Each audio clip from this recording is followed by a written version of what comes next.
Hey everyone, Sel here.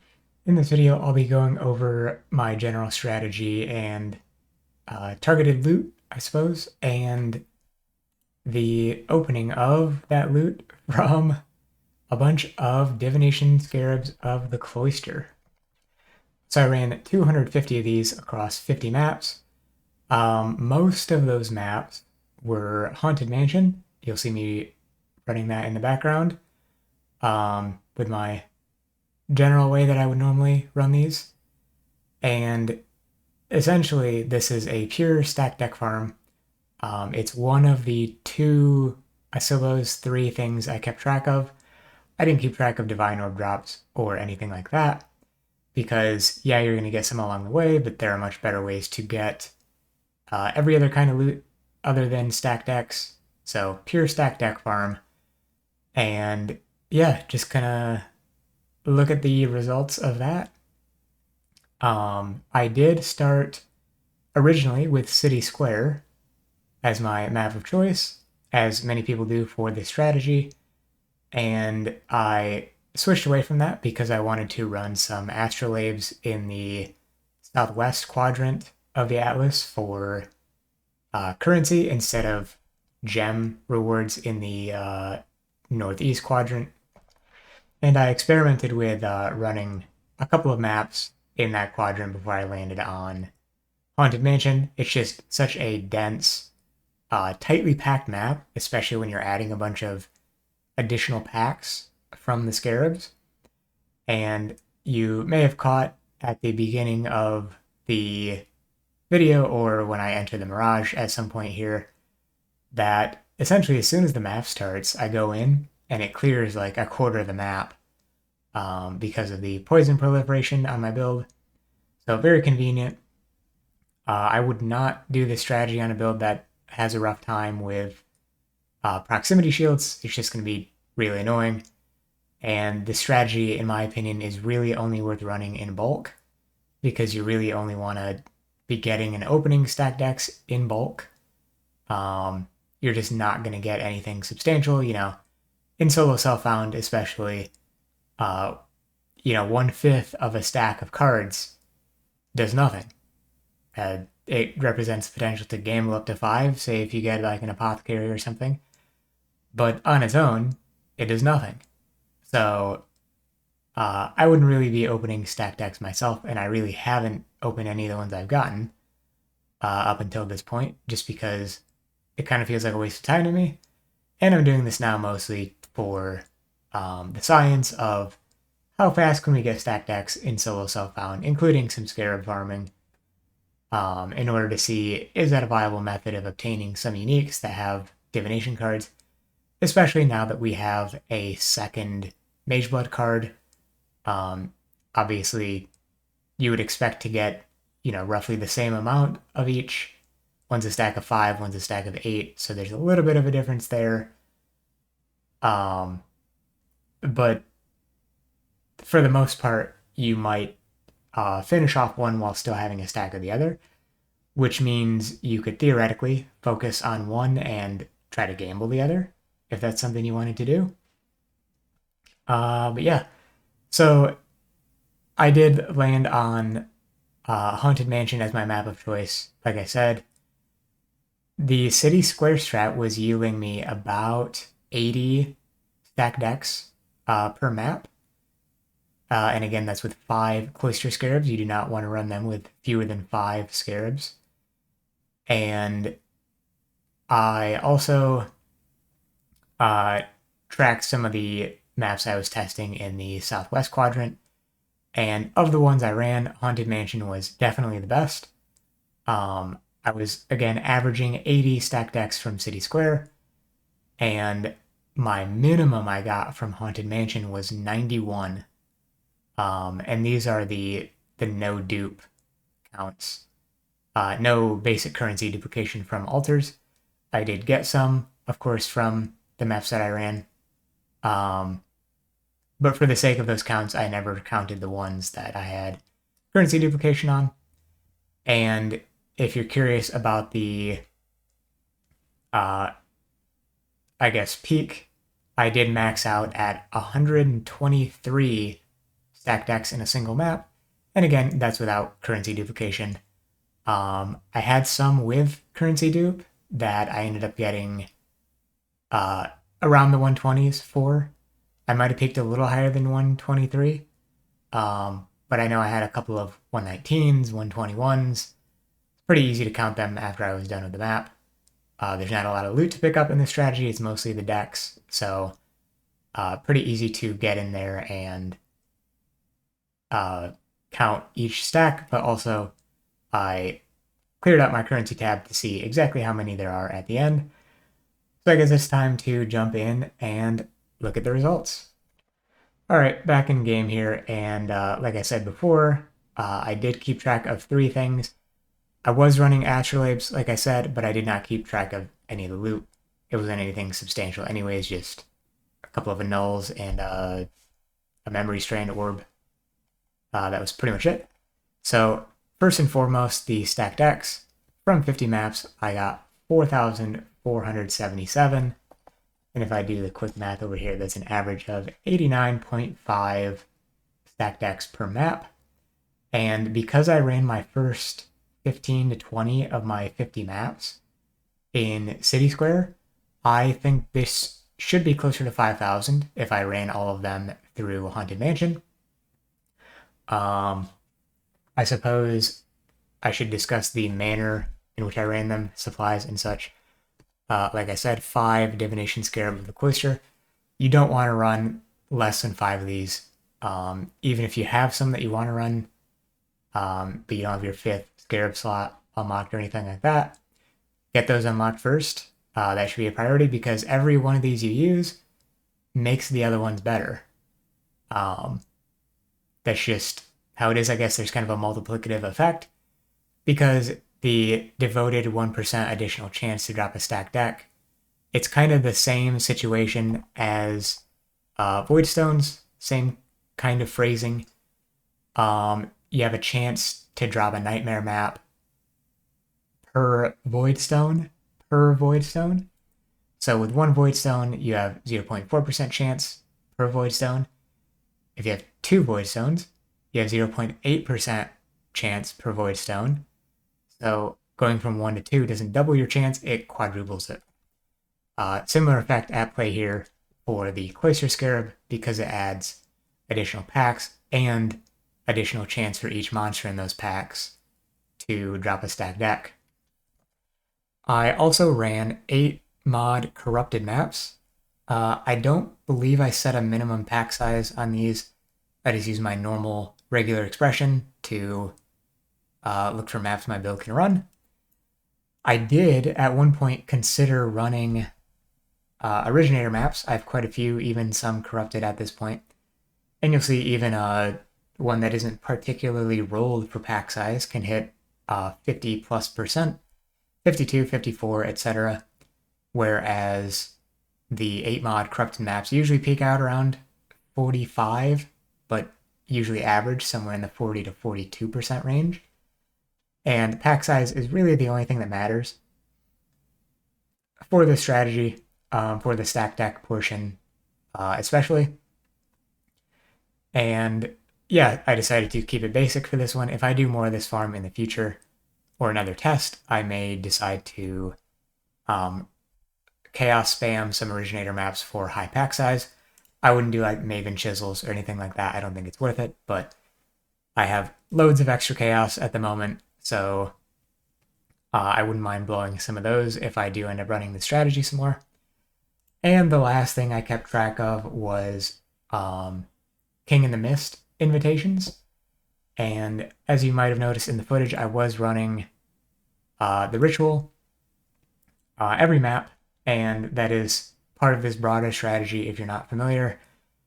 The enemies that drop stacked decks, the Doedre's Devoted, will also drop stacked decks if they're spawned in via the ritual.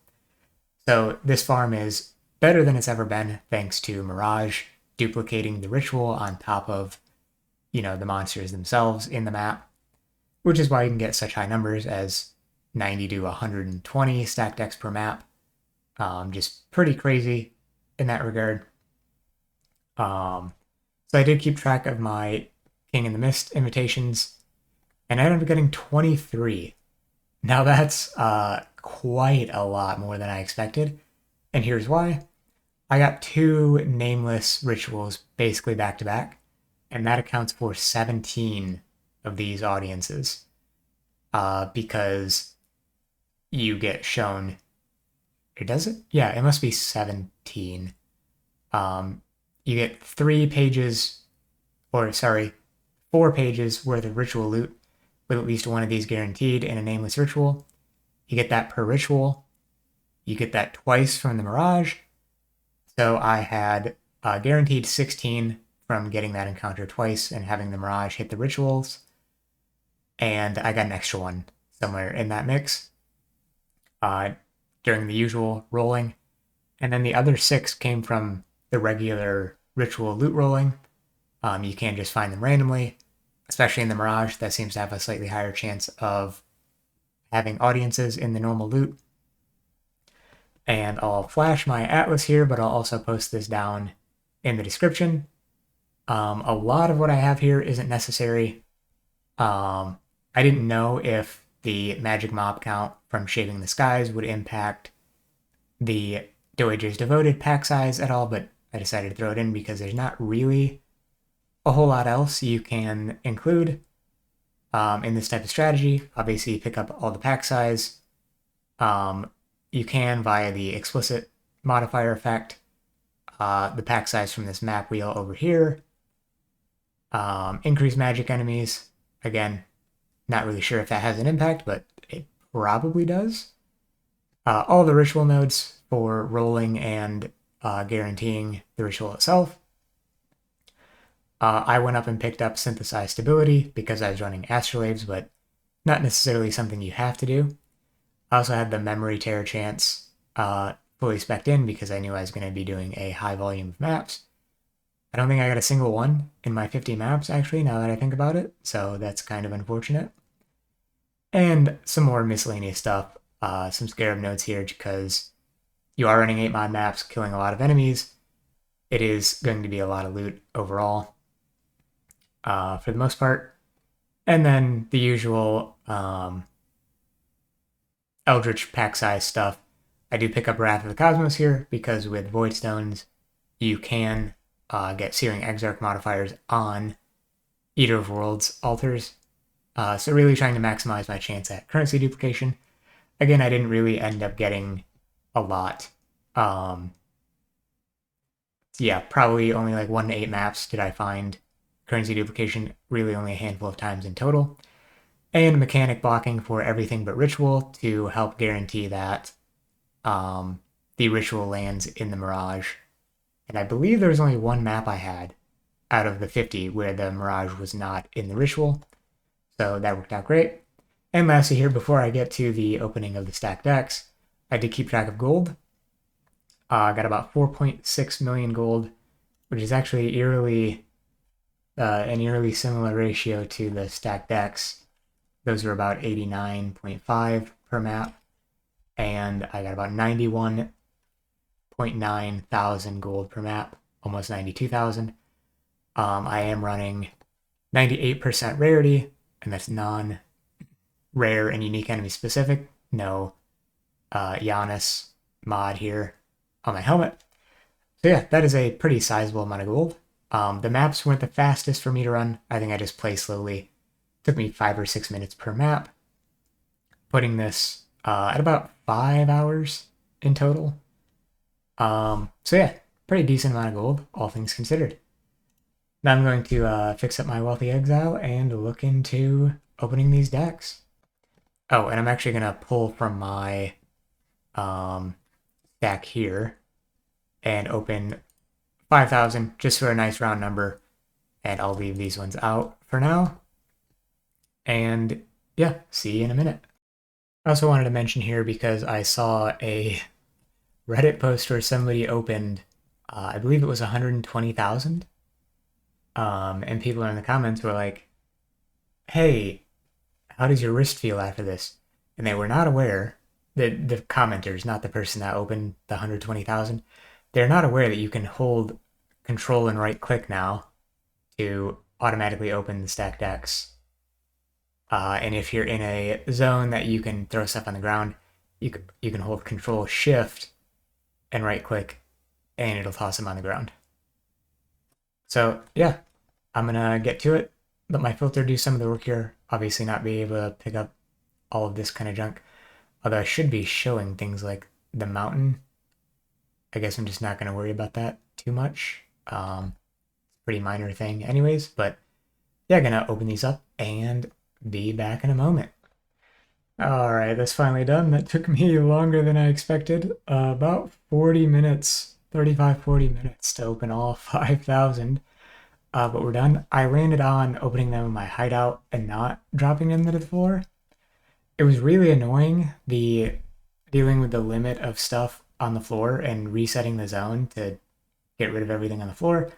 I found that more annoying than just depositing everything from my inventory, so I would withdraw 60, do the 3 stacks, that was about an inventory full of cards, then deposit everything and withdraw another 60. There's also an annoying thing when you're holding to open them. I don't know if the server doesn't like that it's doing that many actions, even though they're the ones that how fast they open, but by the end of my 3rd stack, I would get this message that said, let's see here, the operation could not be completed. So I guess it's trying to rate limit you or something, but let's hop into Wealthy Exile and see what I got. All right, looks like I ended up getting decently lucky here. I wasn't really paying attention to the cards in the chat log as it scrolled by or as I deposited them, but apparently I did get an Apothecary, my first one of the league. Haven't really been focused on a Mageblood because I've been using other belts. 4 Brothers Gift seems pretty high, 5 div apiece, so that's pretty nice. Desecrated Virtue, I think that's for a gem. The other one I did notice is lower value, but similar to an Apothecary, and that would be the Shield Bearer here. Only with 91 Chaos, a stack of 8 of these becomes a Squire, and that one's actually pretty great to get in solo self-found. The drop source of it is, I think the Elder or Uber Elder, and it's a very rare drop, so this is a straight-up gamble card, so we're going to gamble that here in a moment. And yeah, a bunch of lower value cards. Nothing really of too much note here. Yeah, I guess that's kind of it for the most part. Oh, I did get 2 nurses. That's pretty nice. How about patient? 7 patients. Inching my way towards a headhunter, I guess. And yeah, maybe we'll gamble Desecrated Virtue as well, depending on how much life force I have and what it actually gives. I'll have to remember that, or where it's sourced from as well. Okay, yeah, this one is from all. For exceptional support gem. But that could be any of these now, right? Because these are all considered exceptional. Okay, this card is way worse than it used to be, right? Because previously the only ones before this patch could be Enlighten, Enhance, and Power. Yeah, I don't think I'm going to gamble that one because it doesn't seem particularly high value to me. Also of note, I got no Eye of Terror, which is the card for the new card for Foulborn Mageblood from It That Fled. And I can make sure it's not hallucinating. Do have an Apothecary. Yeah, I hope I have enough yellow. Yeah, that should be good. And you search for twice and not half, so you don't break your RNG. And then you gamble it away. Sounds good. I think I've gambled that 3 times at this point in my PoE career. Don't get too many of them. But like I said, pretty much always a gamble because you're never gonna get that card naturally in solo self-found. So yeah, my thoughts on the grind. Was it worth it? I think it was a pretty fun grind. It's an interesting league to do it if you want to try it out yourself because of the accessibility of Scarabs in solo self-found. It's easier than ever to farm these divination scarabs, and it also is yielding more of the primary reward than ever, stacked decks, by way of Mirage. So yeah, the opening was kind of annoying. I'm sure it is still faster to do it the drop to the ground method, and probably a little more exciting as well, given that you get to see the big drops from your filter. So yeah, there's probably some optimization that could be done there. Could also play faster than I do. Um, but I should note that last patch, the post I saw of somebody opening 120,000 stacked decks, they ended up getting 24 apothecary cards. And if you do the math, 24 and 120,000 is 1 per 5,000 cards. So, theoretically, this is a viable Mageblood farm if you aren't looking to do Betrayal. The stack deck farming is interesting, at least. Like, you're likely to get some other high-profile stack deck cards. Maybe full stacks by the time you get a Mageblood from stack decks. And if not, you'll have at least enough to try to gamble at some rare items like a Squire or some such other tier 0, maybe a Defiance of Destiny. Although that one's a stack of 10, so kind of crazy. Actually, hang on a minute. Okay, I do not have any Lonely Warrior cards for Defiance of Destiny. I'd personally be more interested in that than a Mageblood right now.